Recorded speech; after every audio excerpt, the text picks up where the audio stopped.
Good afternoon, ladies and gentlemen. Hello? This is always the toughest part. Hi, everybody. Let me welcome all of you. I'm Rick Feldman, the president of NATPE. I want to thank all of you for being here. Thank you. But save your applause for a second, because before I begin, I'd really like to thank the NATPE staff, especially Jordan for the program yesterday and the afternoon lunch, and Janine, of course, for the wonderful pitch pit. And the entire NATPE staff. I hope all of you are as proud of them as I am, and we look forward to serving as many of you as we possibly can back in Miami in January. So thanks to the staff, and as a reward for the great job, you can take the rest of the afternoon off and have a great weekend.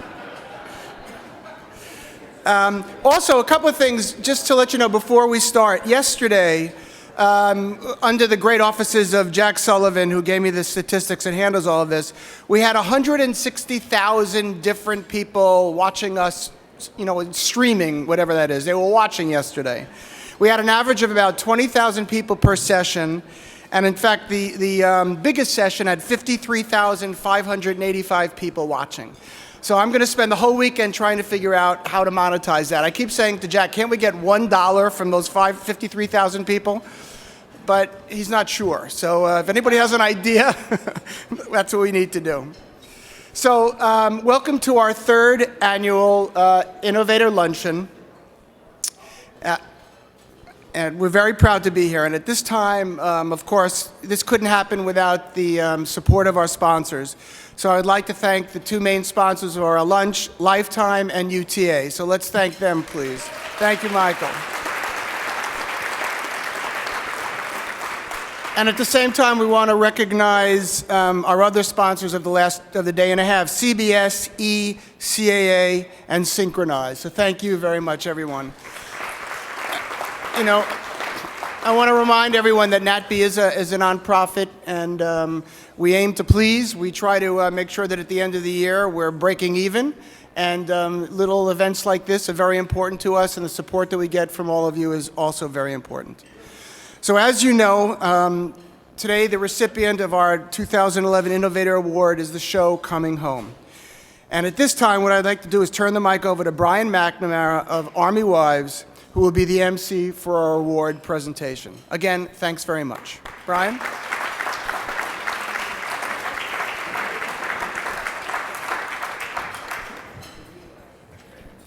Thank you, everybody. Very honored to be here. I suppose I'm the MC you all got stuck with because I'm with Lifetime too. But I do have something very powerful in common with Tom and Matt and everybody involved, I'm sure, with Coming Home. And that is, in 28 years of acting, I have never been more proud of a show that I've been a part of. As Major General Holden on Army Wives, I've gotten to travel to a lot of military posts, and the outpouring of gratitude from soldiers and their families is very humbling. It's remarkable. And I'm sure that everybody involved with Coming Home feels that same sense of pride to honor and share the stories of soldiers and their families, especially in such a touching way with the reunions. They call me Crying Brian on the set of Army Wives. And every day, or 2 days before every episode, we do a table read. And every table read, there's a stack of Kleenex in front of me. And then when we roll the camera, they usually yell cut and say something like, "Brian, come on. You're a general, for Christ's sake. Butch it up, would you please?" But anyway, so what we have right now, we have a lot of great stuff to get to at this lunch. And I'd like to, again, thank you all for being here. But right now, we're going to run a tribute reel for Coming Home to, if there are any of you who have not seen this, you'll see what we're talking about. So let's go ahead and run that now.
is a sergeant in the Army right now in Afghanistan.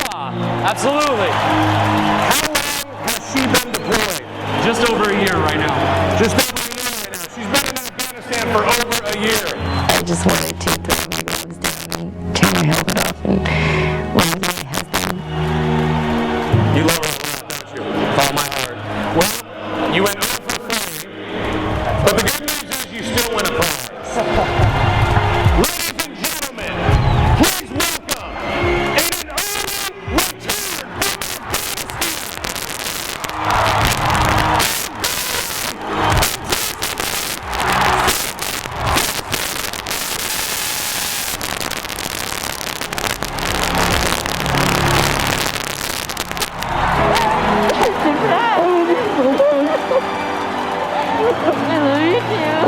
Holding her again felt like it was the first time I'd ever held her. It's an amazing feeling. I love you so much. It was very surreal.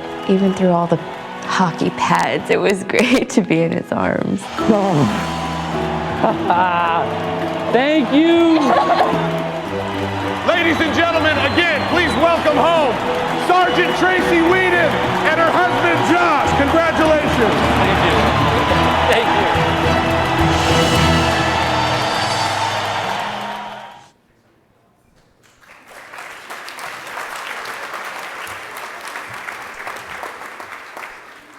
Okay, that's pretty annoying. I just got all choked up.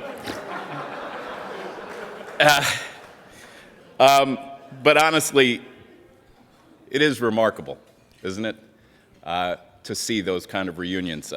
My brother is a retired Navy captain, and his oldest son was a pilot, and there's a photograph of the two of them hugging on a redeployment, and you don't even see their faces, you just see their hands gripping. And it's fantastic. It's fantastic, and this is fantastic. Well done. Well played. Now,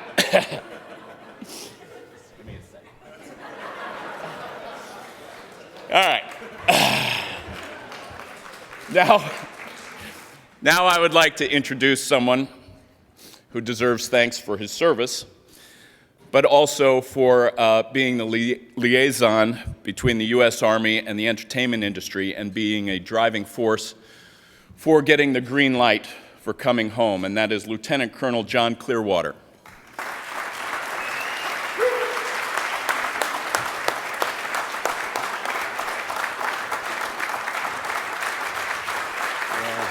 Oh, please. Thank you very much. Thank you very much. And it's a great honor, obviously, to be here. We have tens of thousands of young Americans deployed around the world, whether in Afghanistan or Iraq. Now, this particular program, obviously a labor of love for me. I tell people that my two daughters, I've got twin 8-year-olds now, by the time they turned 6, I'd spent 2 years deployed away from them to Iraq. And those moments of coming home are so powerful and so intense.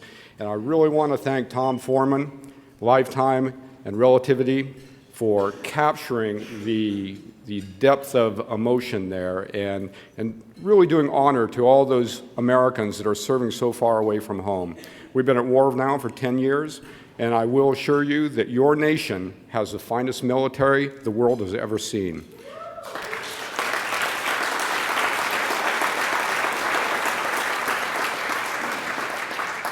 We continue to have tens of thousands of Americans serving overseas, defending the nation, but the quality of the leadership, the quality of the personnel, the equipment, everything is in aces going for your military and defending the nation on your behalf. And this Father's Day, which is coming up, there'll continue to be thousands and thousands of fathers away from home. So I would ask you to keep those young soldiers in mind this Father's Day and throughout the year, because they are thinking of your best interests.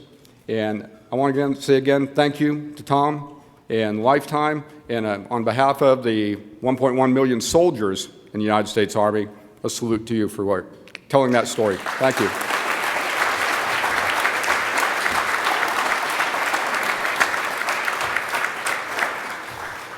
Thank you, Lieutenant Colonel. I'd look a little more impressive if I was wearing my uniform. I called the wardrobe department and they said no. I'm really not a general.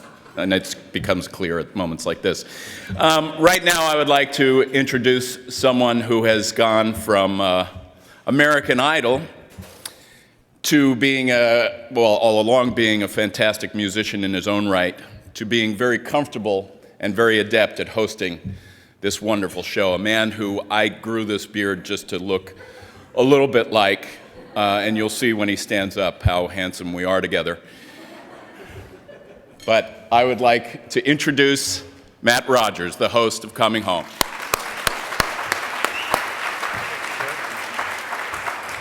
Brian, something tells me if I looked like you, I wouldn't have got voted off number 11 on American Idol. So thank you very much for that introduction. Obviously, thank you, NATPE, for honoring our show. It is an honor for me to be standing here. If you would have told me 5 months ago that I would be doing this, I would have cried and called you, I wouldn't have believed you.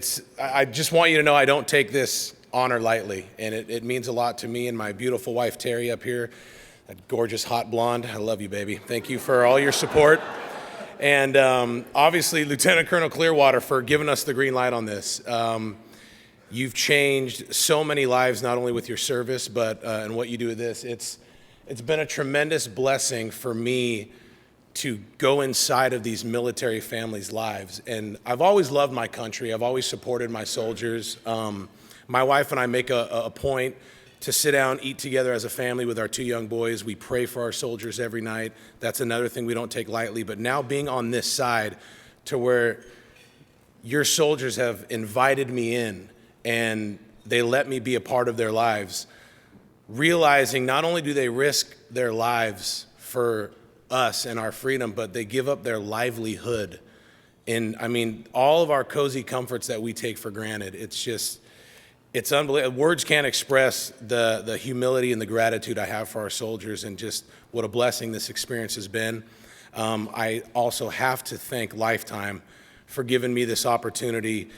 I always tell my wife and everyone, I honestly feel like this show is so good that you could have taken 95% of the other hosts out there and this show still would have been a hit. So for me to be the guy is just almost getting choked up right now thinking about it. Thank you so much. And of course, Mr. Tom Foreman, thank you. In anything in life, whether it's your family or your spiritual belief or emotionally, when you have support from people, it changes everything. And to be a television show host and to have a support not only from an executive producer, but from a company like Relativity Real, Julie Link, Tom Foreman, having your support, it's unbelievable. I just want to thank you so much for your support and letting me be me. And like what you see on there, like that's me. I laugh with these people. I obviously cry with these people. I joke with these people because I have to be me when I go into these places because they haven't seen their husbands, their wives, their fathers in months and sometimes even years. And the little boys, they just want you to throw a football with them. They just want you to shoot a basketball with them. And the little girls, they just want affection. They always want to hold my hand and they want me to hold them. And there's no rules. They just let me go in there and be me. And it's thank you. And I think when I know that I have that freedom and that support from you guys, it lifts this burden off my shoulders to where I could actually do my thing. So thank you so much. Another thing, the support, when I got on the show, obviously being a musician, I wanted to write the theme song of the show. So I'll call my writing partner and performer, Brian Boss, up to the stage. I called him. He was my first phone call. I told him yes, please, Brian Boss. I told him what the show was about, what we were doing. He called me 20 minutes later. He said, I got it. So we got together.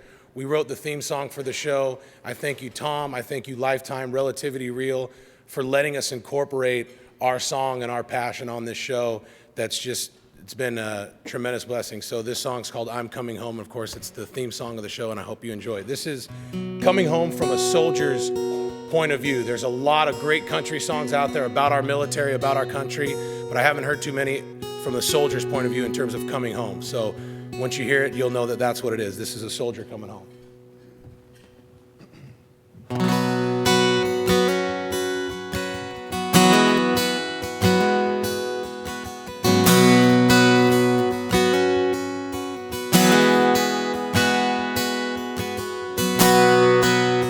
Days feel like a weeks turn into years. I can still see your cheeks holding up them tears. And after all the times I'd say I'd be gone away, not for too long, not for too long, 'cause I'm coming home where my heart has always been, where all the past times made me who I am. I'm coming home to see you again, to look in your eyes and find that no words can take the place of seeing your face. Well, I'm coming home.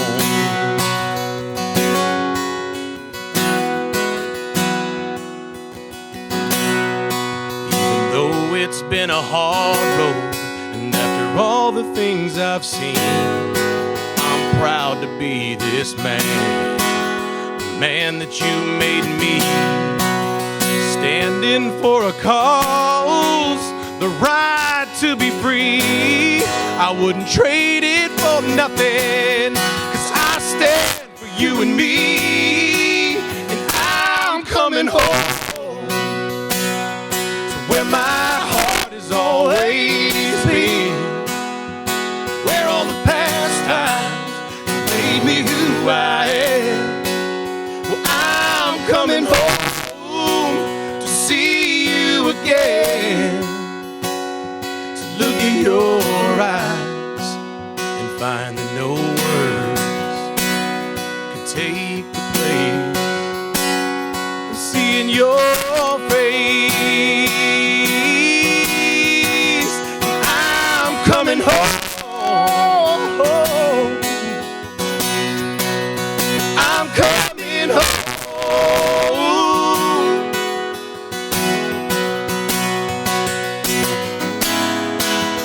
So many times I read your letters, but this time I'm coming home to where my heart has always been, where all the past times made me who I am.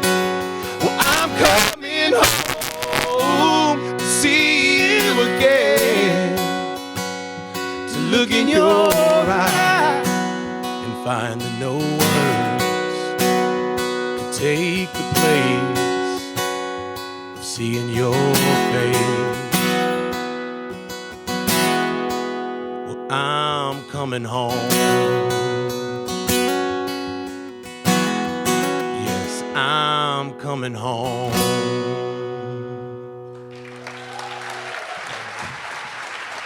Thank you.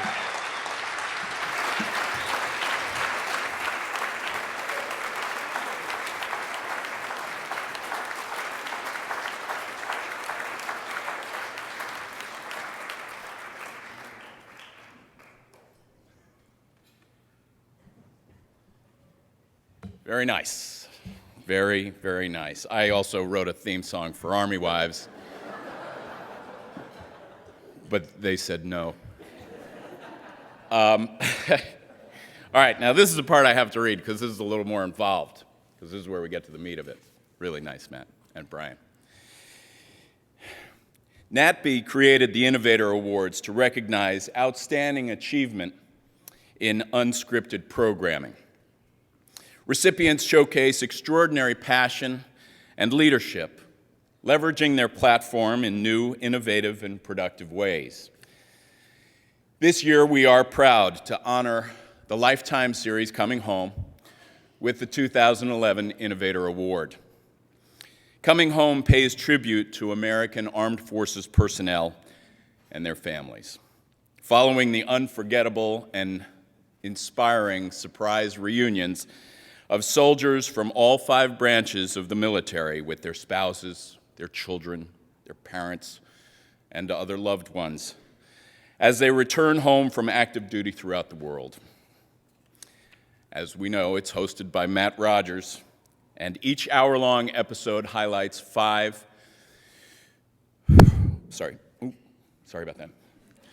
reunions featuring soldiers and their emotional stories. With hundreds of thousands of members of the armed forces serving our country in the Middle East and throughout the world, Coming Home offers very touching footage of loved ones and friends reconnecting after enduring long periods of time apart. Coming Home is produced by Relativity Real, with Tom Foreman from Extreme Makeover Home Edition and Star Price of The Amazing Race serving as its executive producers. So right now, it is my pleasure, and will you welcome, as I present Tom Foreman with the 2011 Innovator Award.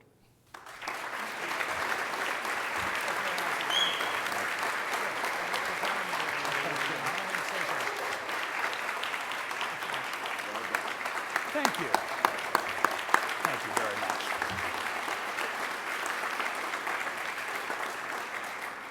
It's so funny. I basically became a television producer so I wouldn't have to do this. I hate public speaking. But I will say this, and I didn't really prepare anything, so bear with me.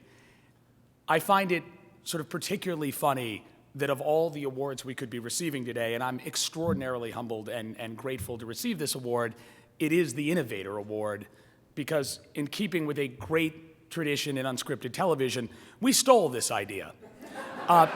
We did. But I'll tell you where we stole it from. We stole it from YouTube. And on a Wednesday afternoon, sitting in our office, we began watching real soldiers' home video clips of their extraordinary homecomings. And we started about 1 o'clock in the afternoon, and we finished about 5, and there were thousands left to go. And we were crying and talking and thinking and saying there's something going on out there in the real world that ought to be on television. And inevitably, I think that's where the best television ideas come from. When you can take a moment and take a breath and look beyond your life in Hollywood, certainly, or New York, out into the world where people have real jobs and families to feed and serve overseas in defense of our country, and begin to think about your viewers. And so that's what we did. We took some of those YouTube clips, and I'll tell you the story just because it was interesting. And on Thursday, we cut those together. We spent a day in an edit bay. We put a little piece of country music behind them. And on Friday, we went to a couple of friends on the television network side and showed them that tape. Monday, we got an offer on a series, and Tuesday, we got another offer. And Wednesday, Lifetime stepped up and said, based on those YouTube clips and the real-life power of those real-life stories, we'll roll the dice and we'll order 13 episodes of a show that we've never seen before. And for those of you who work in this industry, you know how rare that is right now, that we are not going through presentations and pilots and focus groups and all of it. It has absolutely nothing to do with us and with the idea and everything with the underlying reality and power of those real-life moments. And so while I'm extraordinarily proud that we saw the potential in those, I think our mantra from the beginning, and when we reached out to the Department of Defense and asked for permission to make the show, when we sent Matt out into the field to actually shoot it, was let's not screw up something that's already incredibly powerful. Let's not overproduce it and put our fingerprints all over it, and most importantly, let's never forget that these are real-life moments that have real-life consequences for the participants. And that, I mean, you saw that little clip, that it's our job to make sure the day that's already going to be the best day in their lives, the day that your mom or your dad or your husband or your wife comes home from war, is also the most memorable day because you get to share it on television in a really loud, fun, funny way.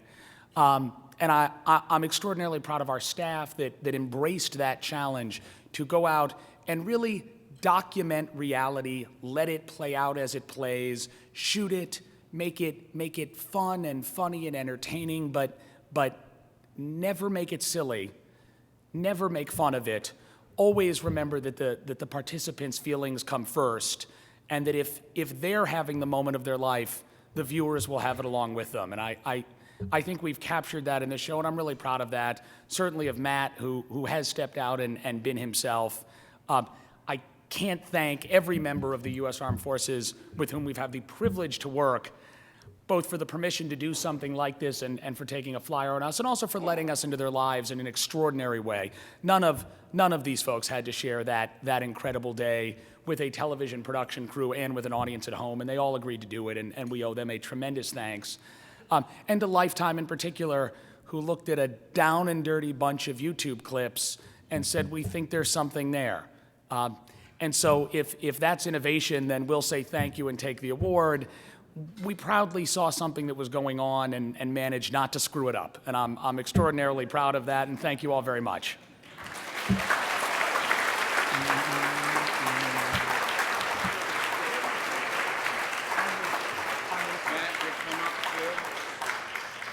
I don't know when the lapel on my jacket is going to get turned on, so I'll stand here for a second. Lieutenant Colonel, thank you for joining us. We're going to have a Q&A. Are these on? Where? Are these on? They seem on. Oh, there we go. All right, good. Good. Well, I have to tell you, never knowing what you're going to get into with these kind of things, I'm even more honored being here and having met the three of you. So thank you. And a couple questions. Let's first talk about, and it can be Tom, yourself, any of the three of you, the genesis of coming home. How did it come to be? Perhaps from your angle first. Well, truth be told, the Department of Defense has always turned down these kind of programs. And we get pitched these type of programs all the time. And the Department of Defense, above the Army, has always said no, principally because they did not want to get in there and play with the emotions of family members at that really one of the most dramatic times of their life. For a soldier, there's about three really big moments. One is saying goodbye to your family. Two is losing a comrade who's died in battle. And three, coming home to your family. And each of those is such a powerful experience. The Department of Defense said, no, we don't want to let cameras into that experience. Well, I personally feel, having done like you guys did, look at the YouTube clips, that there is such a great opportunity here to connect the American people with their soldiers, that it's worth pushing forward and taking a chance on that, and that's the argument we made. At the Army level, to be frank about it, we've got a feeling that after 10 years of war, the American people are really tired of war, as so many in the Army are, in the military, but they've grown disconnected with their military, and so we're really trying to build that connection and reconnect the American public with their Army, and that's the purpose that you guys really hit a home run on with this. Thank you. Thank you. No, I would echo that. I mean, I told some of the story there, but upon getting the green light from Lifetime, reached out to the 5 branches of the U.S. military and proposed something that we knew others had asked permission to shoot before. I'm not quite sure in a significant 13-episode way, but we knew we wouldn't be the first people saying, can we be there when the troops come home, and that those requests were usually denied. We spent a long time in very real conversations about how we would do it, not just tonally, but also logistically. And those conversations drove much of what we did as we made the series, up to and including silly things that you wouldn't think about, like a real commitment to shoot the show on long lenses and back off and let people have that moment without my camera right there in their face, but 10 or 20 or 30 feet away. The technology, thankfully, exists to be much less intrusive than we had to be even a few years ago. And we had a really frank dialogue about what we felt we needed to do and what we would promise never to do. And then everybody agreed to trust each other, and it's worked out well. Certainly has. Well, you actually answered a number of my questions already. So I'm done. We're done here. No, Matt, going from American Idol and just being a musician to hosting this, how does that transition happen, and is it comfortable for you and all those things? Well, yeah, I mean, my two passions are entertainment and music. So American Idol does a fantastic job of sitting you down after you get voted off the show and asking you, what do you want to do? So, I mean, I was on season 3, so I'm sitting next to, Jennifer Hudson and Fantasia and 11 other kids that want to cut an album. And my first passion was always to host television shows. I always wanted to host my own TV show, and I always had all these ideas and cool stuff. So I told them, I don't want to cut an album. I want to get into television. So from there, they do a great job of opening the door for you. So I've had my same manager from day one, Steven Grossman, my agent, Max Stubblefield, UTA. I mean, unbelievable. You're in a vulnerable spot when you're a host because you want to do what you do so bad, but you can't do it without these people. And so to surround yourself with a good team, it's just been a total blessing. I mean, my team that I'm with, it's an honor to be a part of UTA and Relativity Real and the collective. That's how my transition went in. I knew what I wanted to do. I didn't want to be the guy that wanted to do 17 different things. So now to actually be able to incorporate my music into something else I love, I don't want to play this word out, but like I said, it's a blessing. I love it. And with, as you said, you didn't do a pilot or anything, no test screenings. Nope. Did you feel comfortable as the host right from the get-go? Absolutely. The way it works is I was sitting at home one day and with my wife and 2 kids, and I got the YouTube clip across my computer, and my manager said, what do you think of this? And as I'm bawling on the phone, I go, please, please let me do the show. Anything I have to do. I wanted to be a part of the show from the get-go. So back what I said up there, thank you, Tom, for your support. I mean, he went to bat for me. Relativity Real went to bat for me. Lifetime went to bat for me. I mean, when you have support, the sky's the limit. So. Right. I'm going to embarrass Matt right now. I was hoping. Sure, and this may be inside baseball, and so somebody cut me off if you get bored, but it's an industry crowd. There was a lot of thinking that we thought long and hard about whether this show needed a celebrity host. And it's hard to make a television show right now where you don't ask yourself that question at some point, because it works, sort of.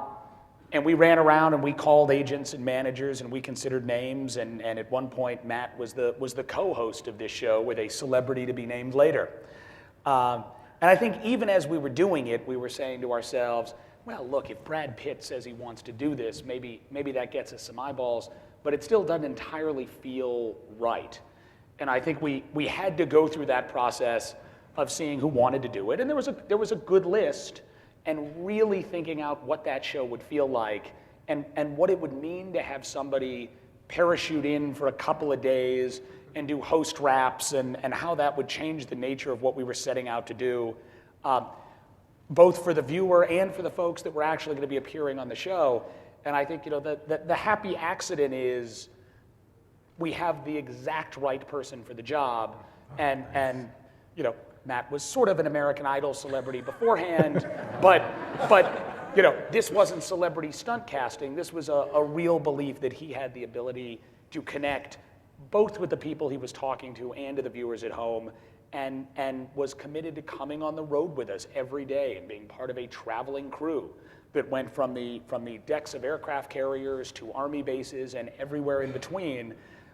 Matt went along, and I think it shows. I'm not sure the viewers necessarily are sitting at home saying, my goodness, it looks like the host has racked up a lot of frequent flyer miles. but I do think there's something, they know when something feels off. And when a big celebrity drops in, does their thing, and leaves, that show feels very different. Right. And so I couldn't be happier with where we've ended up. Yeah, you certainly have a very everyman, in the best way, everyman quality that does not intrude and is just allows the audience. I appreciate it. And I'm glad he said that, because I would never want the viewer or anyone to be watching the show and be like, why is he there? Like, why does Matt need to be there, and what is he doing? That's why it's important to be on the road with the crew and eat with them and sleep in the same hotel as them and be with them. I don't want to say sleep with them. That would have been bad. No, but sleep with be with as part of the team, because you have to go in and Lieutenant Colonel, you know better than anyone, I can't just show up and say, hi, I'm here to do a TV show. You excited? Your wife's coming home? Great. Okay, let's go. I need to sit with you, and I need to talk with you, and I need to have a drink with you and eat with your family, and I need to have the kids warm up to me, because they're so starving for male attention to be around when you know better than anybody. I mean, like I said, the kids just want to be around. Like the little girls are always holding my hand and holding, you know. And if I just flew in to shoot a TV show, it would never ever work, and it wouldn't last very long. And like I said, for me to be me and be able to do what I do, I love it. So thank you. I would add to that also that in addition to having that everyman quality, he's got that strength of character for representing soldiers, going and interacting with soldiers. And we could literally kit him up, put weapons on him, and you could go into combat, and you would look like you could hold your ground. You have that look, and that immediately builds that connection with the audience that you're engaging with.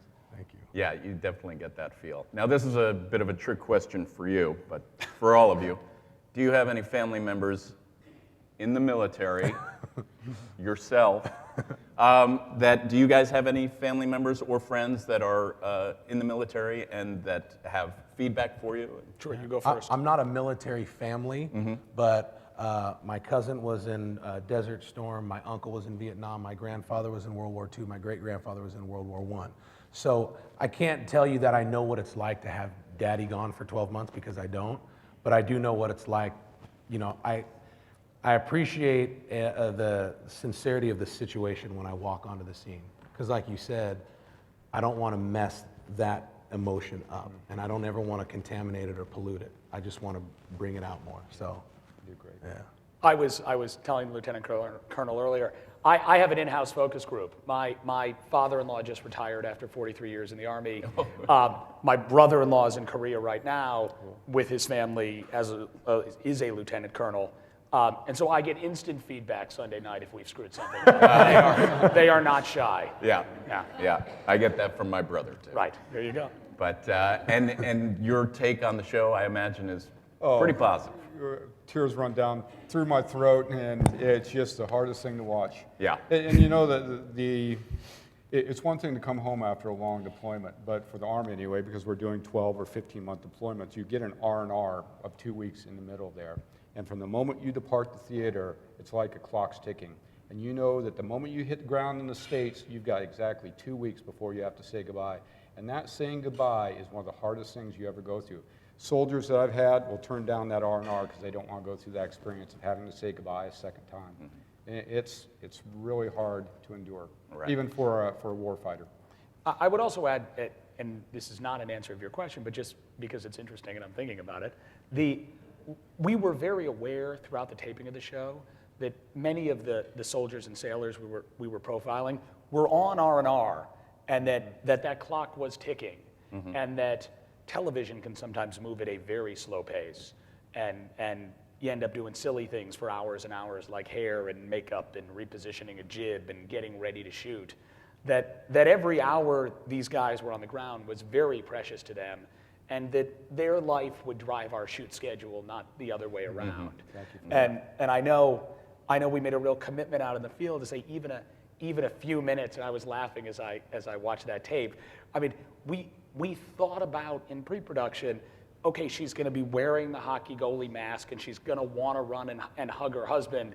Like, what is the appropriate length of time that you can keep the two of them standing there? And the answer at the end of the day is like 3 slap shots plus 45 seconds and not 1 second longer. Right. And so what you're watching on that screen really played out in real time. That's not cut in any way.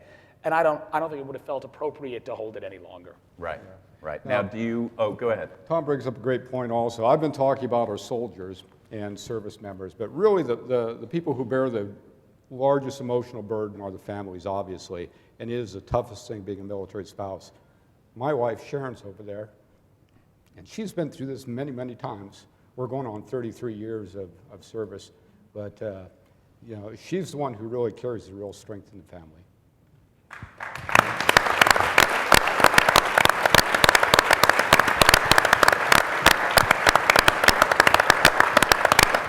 Okay, so we have this on Army Wives when we film certain either redeployments or deployments, or we've had missing in action ceremonies and funerals.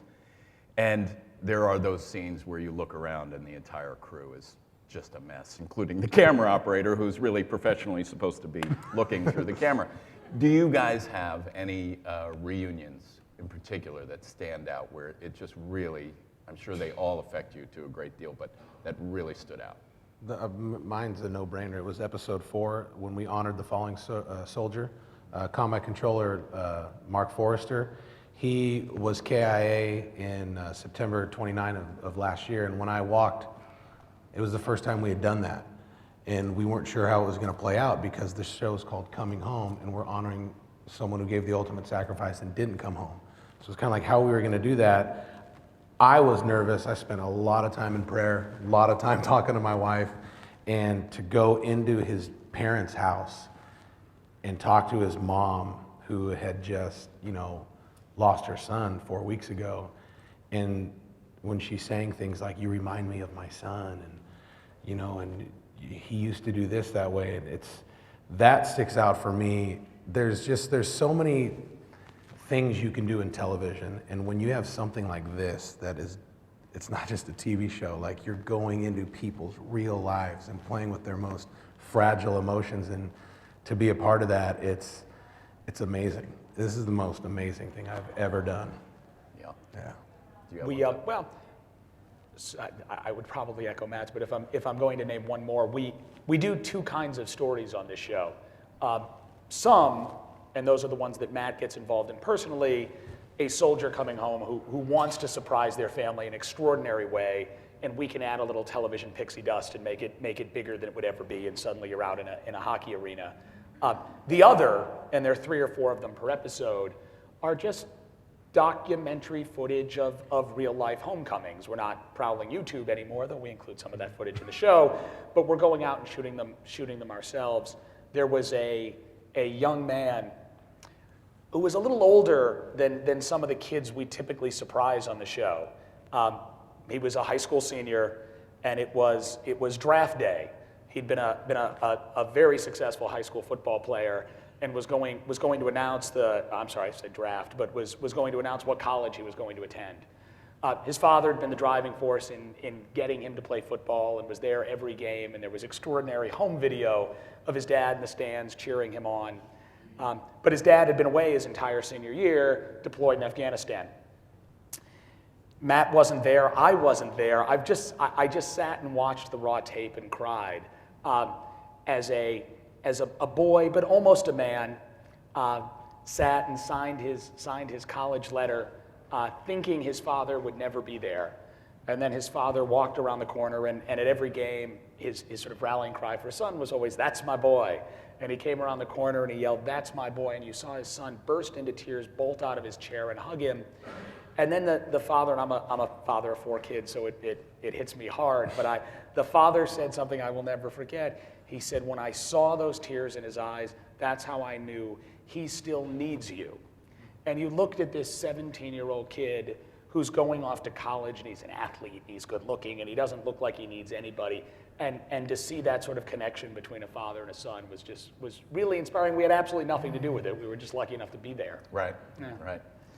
Great, he did it again.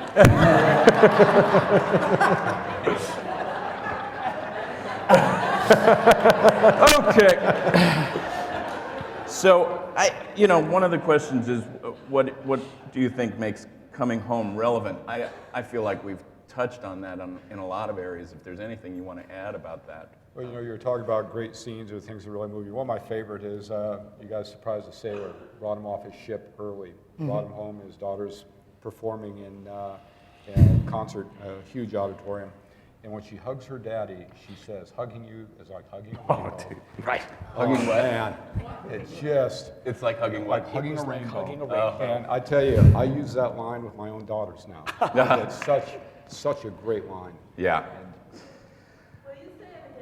Yeah, hugging you is like hugging a rainbow. And isn't that, for a person, if you've got a son or a daughter, that experience and that love and depth of emotion, and it just really captures that parental feeling with someone you really care for. All right, one last question, and then we can let people open it up. But did you have any one particular reunion that you guys thought, we can't do this? There's no way we're going to be able to pull this off. It's too big. It's too much stuff. And you ended up doing it? You go first.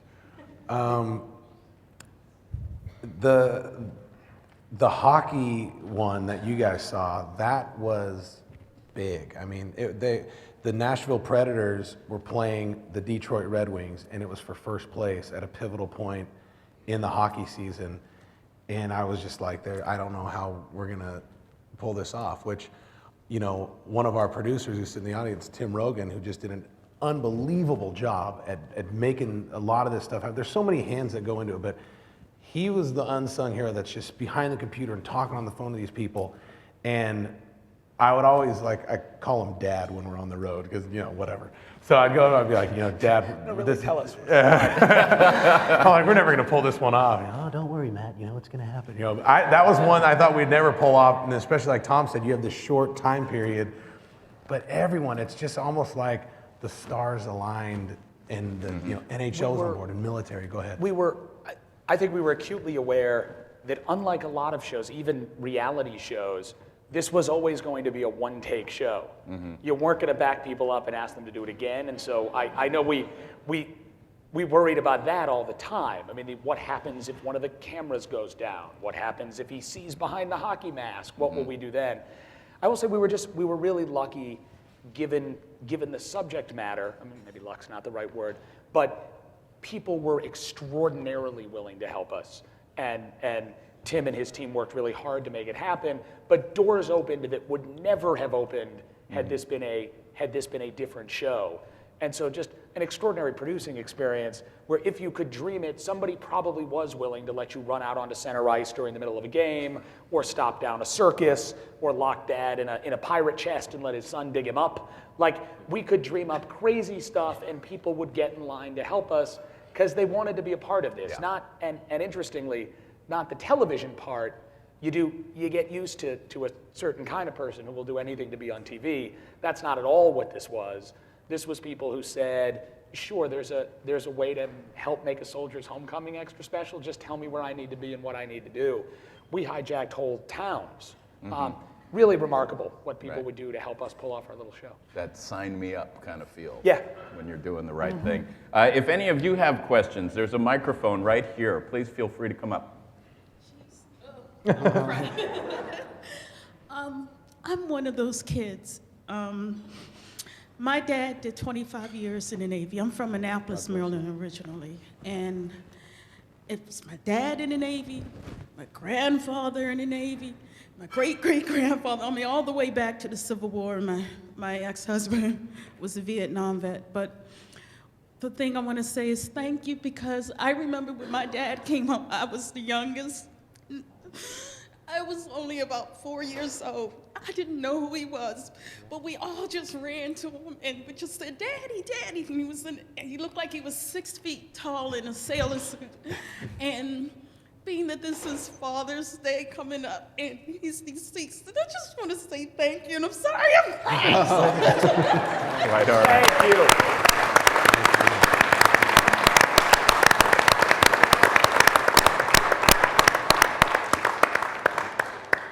He has that effect. They all do. It makes me sick. Hello, Charles Flemings here at Brook Entertainment. Great concept, amazing. My question is, how did you get Lifetime to say yes? Because I often say, if it's a great idea, 10 people are thinking the same exact thing, as you said earlier. So what made Lifetime say yes to your concept and not everyone else's? Yeah, I mean, I think it was a combination of things. I make fun of our little YouTube tape, but I wish I had it to show. It's shockingly close to the show we ultimately produced, and certainly evokes the same emotion. And so we walked in, down and dirty though it may be, with a 4.5-minute proof of concept that you could not watch and not cry. And so I don't know that the Lifetime executives had seen those clips, and certainly not put together in that way. And so I think you gave them something they could see, and I think that's important. You know, I have a little track record in this space. I created a show for ABC called Extreme Makeover Home Edition that's going into its 9th season. So I think there was a level of trust that when we said, these will be heartfelt stories about families, and I have a storytelling style and we'll bring it to this subject matter, that you could further help them imagine what they might get. And then we begged. We got down and begged, and frankly, had there not been competing interest, and I'm probably speaking out of school here, but it was just pilot interest. It was exactly what would normally happen. Had I not had somewhere else to go, I don't know that Lifetime would have come back and gone right to episodes. But we were in a lucky position. You had a big TV network offering a big pilot, and Lifetime knew that's what they had to do if they wanted it. And so the stars sort of aligned. And they rolled the dice, but we knew how unusual it was. And I'm out there pitching every day just like you.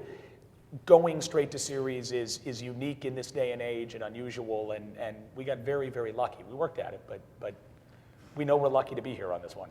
Great, thank you. Sure.